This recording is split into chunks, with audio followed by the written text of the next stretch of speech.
Use salt of the earth to supersize your business. Sharon Horne-Ellstrom here. Our idiom, our expression today for spiritual idioms this month in spiritual well-being, spiritual related idioms is salt of the earth. Now, I talked about salt of the earth a couple of years ago. It's been a couple of years, but I did discuss it and I looked it up and the meaning and everything.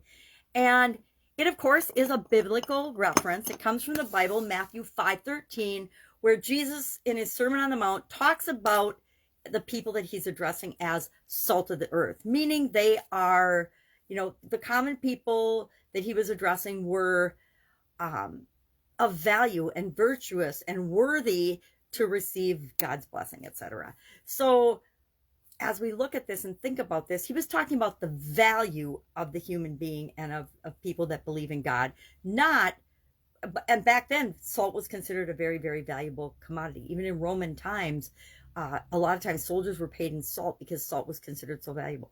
I watched a movie a while back and there were treasure hunters in it and they were looking for this treasure, and when they found it through all the trials and tribulations and all the clues, it turns out it was just a big cave filled with salt, because back at the time they were expecting gold and treasures and silver, and they found salt because salt was a treasure back in that time period. So I think they were disappointed, but it was a really interesting twist on a treasure hunting movie.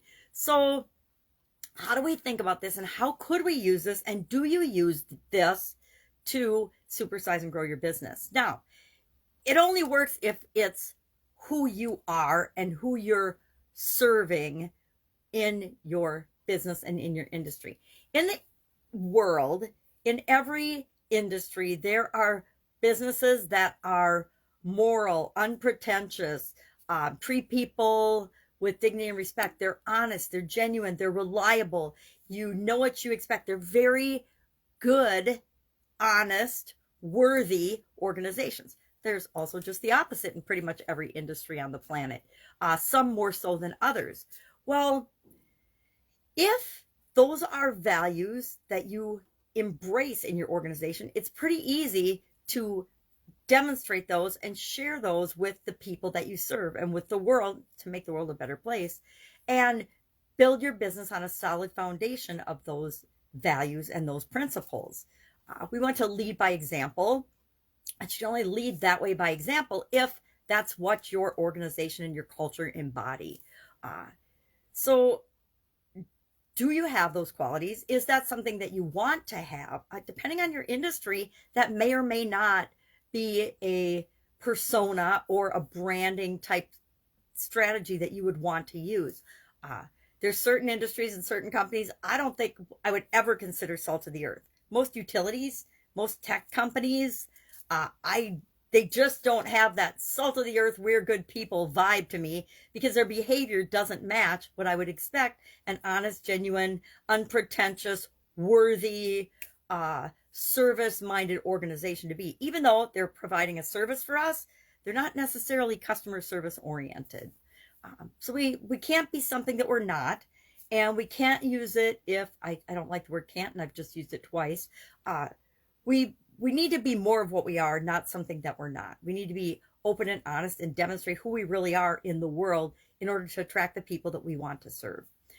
And then I always say, you get what you expect and do. You don't just get what you expect out of the world. You get what you demonstrate and do and show and share. You get what you put out into the world out again. So if you put value into the world, you get value back out again. And it isn't necessarily honest, genuine, unpretentious, morally sound value, right? It depends if that's what your organization stands for or not. So I would love to know your experience with this idiom, this expression, salt of the earth.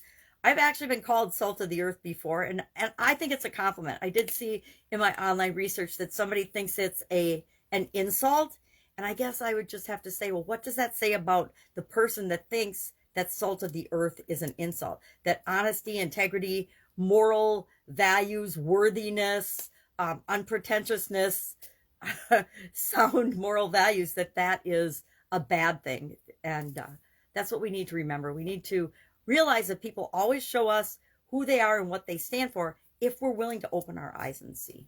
All right, have an awesome day. That is our spiritual or spirit related idiom for today. Have an awesome day, and I will, of course, be with you tomorrow with another spiritual or spirit related idiom for this month. Have an amazing day.